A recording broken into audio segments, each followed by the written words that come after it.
هاي يا بنات، عاملين ايه؟ يا رب تكونوا بخير. انا فاطمة ابراهيم وانتوا في قناة فاطمة ديرس. في حلقة النهاردة هنقضي مع بعض يوم في اغلى غرفة فندقية في مصر كلها. في حلقة النهاردة هقول لكم على سعر الليلة الواحدة في الغرفة دي، وكمان هقول لكم على الخدمات اللي بيقدمها الفندق ده، وكمان هاخدكم في جولة صغيرة داخل الفندق ده. مش هطول عليكم اكتر من كده، ودلوقتي يلا نبدأ. في البداية أنا اتجهت من محافظتي اللي أنا ساكنة فيها، واللي هي محافظة مرسى مطروح، للعاصمة الإدارية الجديدة عشان أجرب أغلى غرفة فندقية واللي موجودة في فندق سانت ريجس بالعاصمة الإدارية الجديدة. صراحة أنا كنت متحمسة جدا وأنا بصور لكم فيديو النهاردة. كنت متحمسة للتجربة وكل حاجة في الفيديو. دلوقتي زي ما انتم شايفين أنا وصلت الفندق ده، المدخل بتاعه. الفندق يا جماعة واسع جدا وكبير وفيه خدمات كتيرة. هنا ده الريسبشن بتاع الفندق. بالنسبة بقى لحجز الغرف، انتوا تقدروا تحجزوا اول ما توصلوا او تقدروا تحجزوا قبل كده. من يعني الرقم بتاع الفندق بترنوا عليهم وبتحجزوا الغرف اللي انتوا عايزينها. بالنسبة بقى للفندق، هو في مطاعم كتيرة جدا، وفي كمان جيم، وفي بيسين كبير، وفي الجنينة بتاعة الفندق كبيرة جدا. يعني الأجواء فيه صراحة حلوة، خصوصا بقى في الصيف وكده. أنصحكم بشدة إنكم تروحوه. والريسبشن نفسه كده يعني بيحمسك إنك تروحي الفندق. طبعا بيتكون من دوار كتيرة.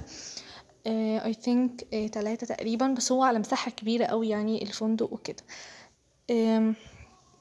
زي ما انتوا شايفين، الالوان مريحة للعين والاضاءة، وطبعا كله على فيو البرج الايقوني وابراج العاصمة الادارية الجديدة. طبعا لو مش هتقدروا تروحوا سانت ريجس بتاع العاصمة، تقدروا تجربوا يعني في سانت ريجس القاهرة نفسها، مش القاهرة الجديدة. تقدروا تجربوه برضو، وبتاع سانت ريجس القاهرة بيبقى احلى طبعا لانه بيبقى فيو نيل. ودلوقتي هاخدكم في جولة داخل الغرفة. يا جماعة انا صورت لكم الجولة دي وخلاص بعد ما استخدمت الغرفة. فسوري يعني لو كانت مكركبة شوية ولا حاجة. اول حاجة عندنا في الغرفة هي شاشة من شركة سامسونج. هي مش سمارت، بس هي يعني حجمها كبير وفيها قنوات كتيرة زي اون وسي بي سي وغيرهم. بالنسبة للأوضة اللي احنا حاجزينها دي، فهي دبل روم، يعني فيها سريرين. في غرف تانية بيكون فيها سرير واحد بس. طبعا السراير مريحة، والكفر بتاع المخدات والملايات كلها طبعا نظيفة. وفي كذا تابلو شيك على الحيطة. هنا عندنا أباجورة صغيرة، وعندنا ريموت الشاشة، وعندنا التليفون الأرضي اللي بنقدر نتواصل منه مع الريسبشن تحت. عندنا هنا ليزي بوي وترابيزة صغيرة للناس اللي بتحب القعدات بالليل. تقدر تفتح بقى البلكونة، بتبقى القعدة حلوة قوي. طبعا عندنا الستاير وبتبقى كذا طبقة، يعني عشان لو حابين ان يعني ضوء الشمس يخش او ما يخشش. في هنا المكتب والكرسي بتاع المكتب، وفي اللي هي اللامب الصغيرة دي او الاباجورة دي، بتبقى حلوة للقراية بالليل. هنا بقى البلكونة، هي بجد يا جماعة حلوة جدا، والفيو بتاعها حلو. في بلكونات بتبقى فيو جاردن بس، وفي بلكونات بتبقى الفيو للجاردن وللبسين زي البلكونة بتاعتنا. يعني هي مش بلكونة، هي تعتبر يعني ما فيهاش كراسي، انتي ما تقدريش حتى تقعدي فيها، هي بس انتي تقفي. وفي بلكونات تانية بيكون فيها قاعدة وكراسي وكده. عموما الفيو بتاع الأوضة تحفة.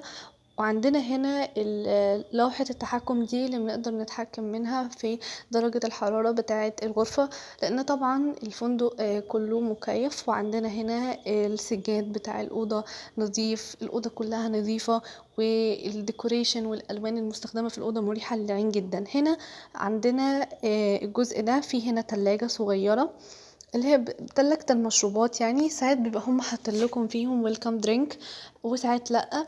انا هنا حاطه ازازه الميه بتاعتي عادي. وفي فوق عندنا بتبقى ساعات بيبقى فيه في الغرفه نواقص، انتوا بتقدروا تبلغوا عنها وبتجيكم. عندنا هنا مجموعه من الكوبايات والكاسات عشان تقدروا تشربوا فيهم بقى عصير، ميه، اللي انتوا عايزينه. وطبعا الحجز بتاعكم بيبقى انكليود للوجبات ال3، الفطار والعشاء والغدا، لحد ما تمشوا تاني يوم على حسب يعني الحجز بتاعكم. يعني الحجز بتاعكم لليلة الواحدة بيتضمن غدا وعشاء وفطار. عندنا هنا الدولاب فيه شماعات، فيه بطاطين، لو انتم مثلا عايزين تتغطوا بحاجة اكسترا عن الغطا الموجود على السرير. وفي الناحية التانية برضو من الدولاب عندنا أرفف لو حابين تحطوا فيها حاجات، وهنا برضو عندنا السيف أو الخزنة، وعندنا هنا أدراج برضو لو عايزين تحطوا فيها أي حاجة انتوا عايزينها. وهنا برضو مكان تاني شماعات تقدروا تعلقوا فيها هدومكم. وفي هنا مراية طويلة بس يعني أنا ما قدرتش أصورها وكده. عندنا هنا الحمام، وبجد يا جماعة الحمام نضيف جدا ومجهز بكل حاجة انتوا هتحتاجوها، في بودي لوشن، في شاور، في عندك كمان اللي هو الشامبو بتاع الشعر، في كونديشنر، كل اللي انتوا عايزينه موجود في هنا. طبعا الكابينة بتاعة الاستحمام، وفي البانيو والتويلت والحوض والمرايات، وكل حاجة موجودة حقيقي في الحمام، ما فيهوش ولا اي حاجه ناقصه. في فوط، في بورنوس، في مجفف الشعر، في الشماعه دي عشان تعلقوا عليها هدومكم، واكيد في مناديل طبعا. يعني الحمام مجهز بالكامل، وفي عندك كذا مراية، والدنيا على اعلى مستوى بجد. يعني هي فعلا تجربة تليق بفندق 5 ستارز. طبعا بالنسبة بقى لسعر الغرفة، الليلة الواحدة في الغرفة دي ب10,000 جنيه. بس هصدمكم واقول لكم اللي انا ما دفعتش ولا جنيه، واستمتعت بيوم كامل في اغلى غرفة فندقية في مصر من غير ما ادفع ولا جنيه. لو عايزين تعرفوا ازاي اكتبولي في الكومنتس وانا هقول لكم ازاي. وبس كده، ده كان فيديو النهاردة. وطبعا لو عجبكم الفيديو ما تنسوش اللايك والشير، ولو دي اول مرة تشوفوني ما تنسوش تعملوا سبسكرايب للقناة وتفعلوا زر الجرس علشان يوصلكم كل فيديو بنزله. باي.